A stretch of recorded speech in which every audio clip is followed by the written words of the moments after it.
Well, hiya, BookTube. Bill Ruttenberg here with the Ruttenberg Library.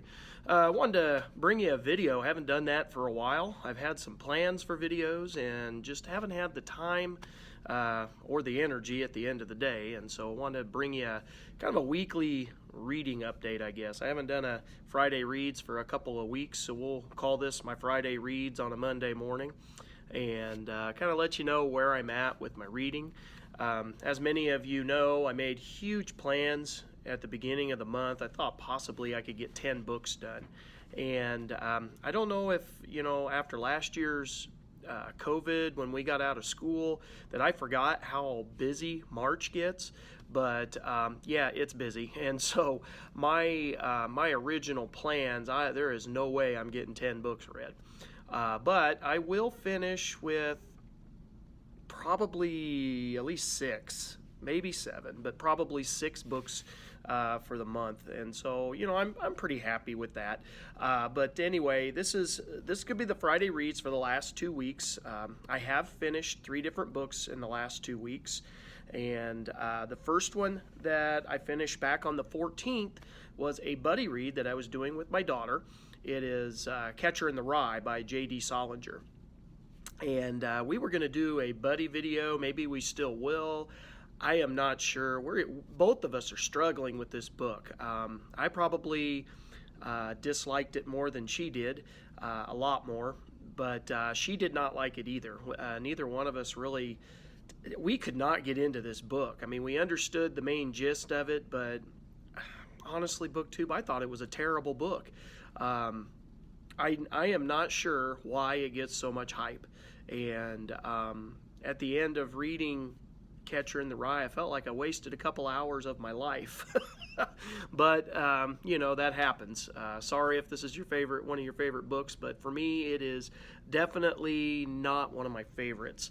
If you don't know anything about the book, it's almost like a coming-of-age book. It's a story about a troubled teen who is just struggling with various things in his life, and I believe it's his senior year of high school, and he's gotten kicked out of another school, and it just goes through his journey, and he's going back home after getting kicked out, and as he's going back home, he gets on a few misadventures, and to me it was just like, it was like a whole lot of big talk by a teenager that was, I don't know, I just thought it was ignorant. I did not like the book. I would not recommend anybody to read it. I think it's a waste of time. But I guess I could chalk it up to that I could say I read it, and it's off the list of classics to read. The second book that I finished was also a buddy read. I'm doing a buddy read with Peg over at the History Shelf, and we were reading A Short History of Reconstruction by Eric Foner, and I finished this one back on the 22nd, so about a week ago, and I really like this book. It was very, very good, very well done.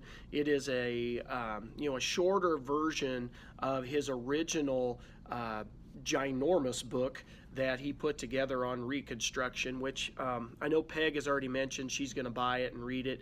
I'm also going to buy it and read it. It is on my list of books to get off of. I'm going to probably look for it on Amazon because I don't know if I'll see it come up around here. But it's supposed to be a pretty big book. I think Peg said it's like an 800 or 900 page book. I have not checked that, so I'm just going to trust her, but it's supposed to be a big old monster of a book, and I would like to read that and get a little bit more, further knowledge in that area. I have never read a book on Reconstruction, and so this was, typically at school we stop with the end of the Civil War and Lincoln getting assassinated. That's usually where we stop because we just run out of time.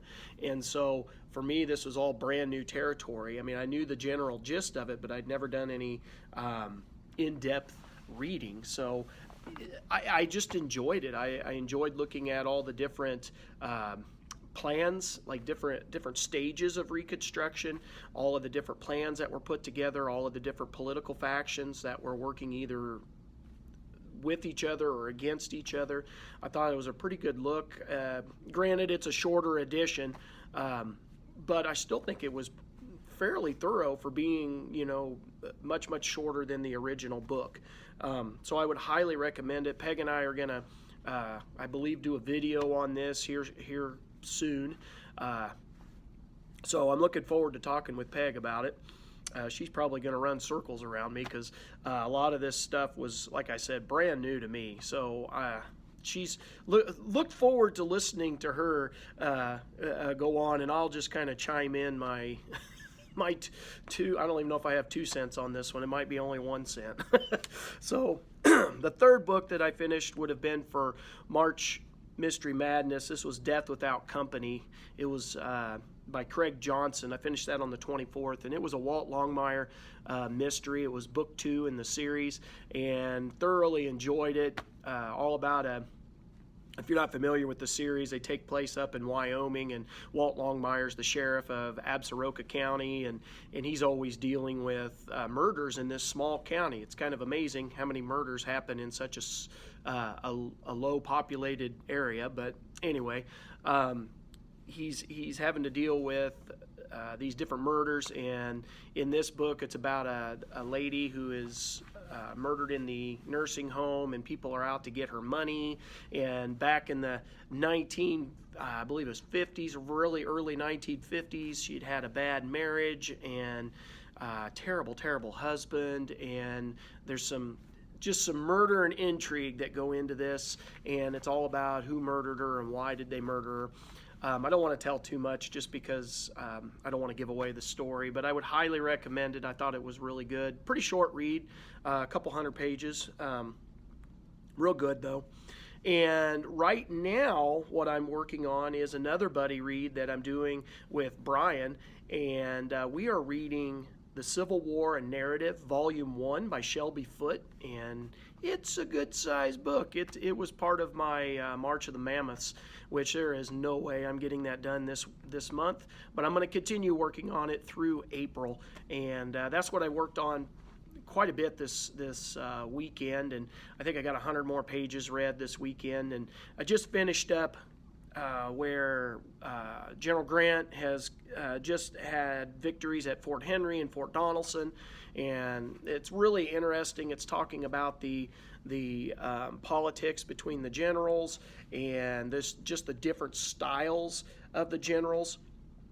I also read a chunk on the Union blockade. There was 3 different ports that the Union were able to take control of and kind of start putting the clamps on the Confederacy to kind of squeeze them out. And then I also thought, this was from, I think, Saturday, is when I was reading this part of it. It was talking about Jefferson Davis and just his personality and how he worked with his generals or didn't work with his generals, and how that worked against him and the Confederacy. And I just found that to be fascinating. And it's comparing Davis to Lincoln and just their different styles of leadership and how one works better than the other. And I am thoroughly enjoying this book. For me, it's a little bit slower read. I'm having a tough time getting huge chunks done, but it's really, really good. I don't think it flows as well as the other book that I'm working on right now. And let me grab that. I am at school for my SSR. We have a 20-minute reading period every day at school, and the kids get to choose, whatever they're reading, whatever they want to read. It doesn't have to be school related, just as long as they're reading. Because as you can see on my sign up here, it proves that if you're doing extra reading on the studies show that if you're doing reading on the side, and the more you read every day, the better you're going to get at it, the better that you're going to comprehend, the better your test scores will be, the better everything is. Everything's built into reading.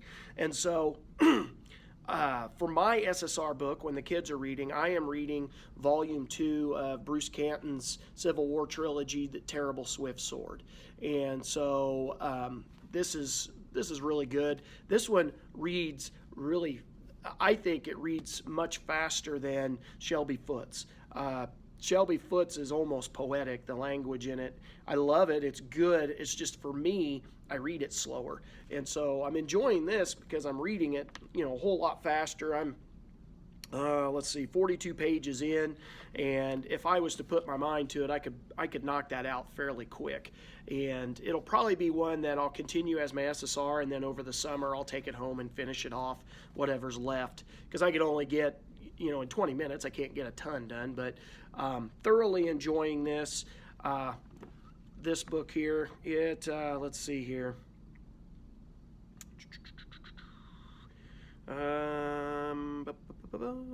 It's talking about General Fremont and freeing the slaves in out west, and how much of a controversy that was, and trying to hold Kentucky and all that kind of stuff. And so that's been pretty interesting. I've enjoyed that. Another book that I'm reading at school, and this is with my 8th graders, and if you remember last year I did a book review on this, and I'll try to remember to put the link to my book review down in the description. But I'm reading The Narrative of the Life of Frederick Douglass, an American Slave. Autobiography here. He actually wrote 3 autobiographies, and this is the first of those. It's a pretty thin volume. It's 100 and this one's 100 and a little over 120 pages, and we are in class page 40, and we were just getting to one of my favorite chapters.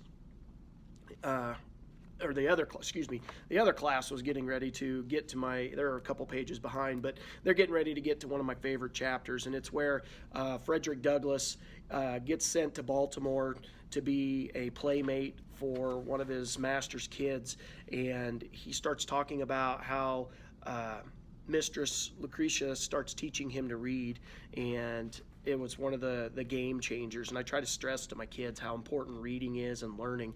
And with learning to read, it just opens his world, and just shows him all the possibilities. He talks about there's a part in here where he talks about mental darkness, and being able to read shines a light into his life and shows him everything that he's missing. And without learning to read, he's pretty sure he would have never been able to run away and become free, and become, of course, the abolitionist and worker for African American rights in America that he turned out to be.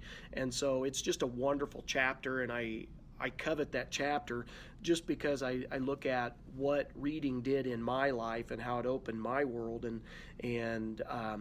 it gave me somewhere else that I could go to when things were bad. It also just opened up my world to just knowledge in general and being able to learn. I'll never be able to afford to go to Harvard or Yale or Princeton or any of those, Stanford, any of those type of schools, but I can go to the library and get the books that were written by those teachers that teach there, and I could get the same thing that I would get in class, maybe minus the discussion and stuff, but the same knowledge. And so I truly understand just opening your world. Obviously I have not been in slavery, not from that point of view, but just in my poverty-stricken background when I was really little, it has allowed me to do things that have been, it's been amazing for my life. And so I appreciate this. I absolutely love it, and I can't wait till I do the buddy read with the biography on Frederick Douglass. He's becoming just one of my favorite people to read about in American history. He's a pretty amazing character. So we're going to be doing a buddy read on that in June, on that new biography, that Pulitzer Prize winner that came out, and pretty excited about that.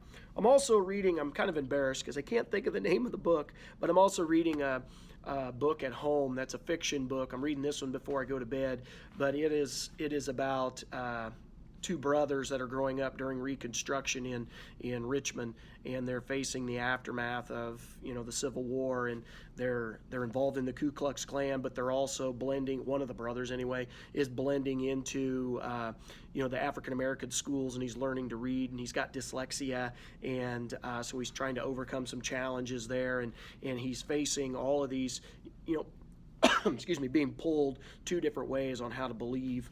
So that's been interesting. Let's see, and then so that's been my reading life, and this last week's been pretty exciting. We've been full steam ahead with track, and last week we battled a lot of rain, but we've got track going with the middle schoolers, and we're having fun with that. Friday we had a practice track meet and got to see where some of the girls are at with their times, and that was a lot of fun. This weekend, my 3-year-old is now 4. She had her 4th birthday, so that was a lot of fun. She was pretty excited about turning 4 and getting a birthday cake, and she had a lemon theme, and that was a lot of fun. My daughter Crimson, who you've seen in videos with me, she did really well in speech this year, making it to the state, advancing to the state competition, and just very, very proud of her. She did some musical stuff, and she shared it last night. They did the 1-act play at school, and then the people that were in speech got to share their speech stuff with the crowd, and she just did an awesome job. I'm pretty proud of her. We are also getting ready. This will be a short week for us at school. We got spring break, half day on Wednesday, and then we go into spring break and get Thursday, Friday, and Monday off, and so it'll be a long weekend, and I'm really looking forward to it because I'll be able to catch up with some of my reading. It should be a lot of fun, and we get to, celebrate one of my favorite holidays, Easter. And so BookTube, everything's going well here. Sorry about lack of videos. Hopefully I'll have a tag up. I've had the questions all done for like a week and a half, and I hope to get it up tomorrow so that Mark at Books with Elvis doesn't think I forgot about him. I've had it done. I just got to get it recorded, and hopefully I can get that done and get it put up tomorrow morning. So until next time, BookTube, I hope everyone's having a great day, have a great week, have a great celebration this weekend. So till next time, have a great day and happy reading.